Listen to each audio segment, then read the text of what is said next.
चलो इस क्वेश्चन को कामली डिकोड करते हैं। आपसे बोला गया है कि प्रोटो इंडस्ट्रियलाइजेशन का मीनिंग एक्सप्लेन भी करना है और थोड़ा डिटेल में इलैबोरेट भी करना है। Let's use a simple diagram to make the relationship easier to see. सबसे पहले बेसिक आइडिया पकड़ते हैं।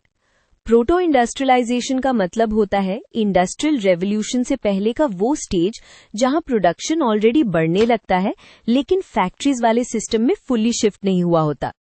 इस फेज की चीज ये होती है कि काम अक्सर गांव और छोटे टाउन्स में होता है, घर पर या छोटी वर्कशॉप्स में। मतलब फैक्ट्री का सेंट्रलाइज सेटअप नहीं बल्कि डिस्पर्स्ड प्रोडक्शन होती है। अब सोचिए ये सिस्टम चलता कैसे था।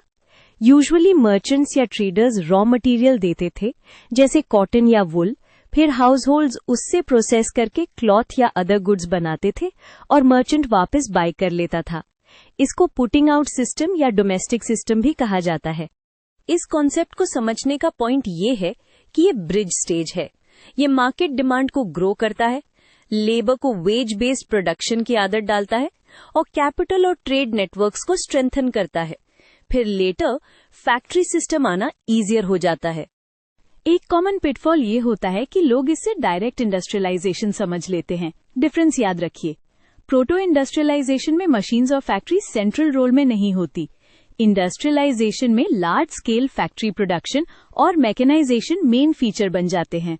तो एग्जाम स्टाइल आंसर में आप एक लाइन डेफिनेशन से स्टार्ट करके 3 to 4 फीचर्स लिख सकते हैं। Pre factory stage, domestic production, merchant led putting out system और ग्रोइंग मार्केट डिमांड। फिर एंड में importance, it prepared the ground for the industrial revolution.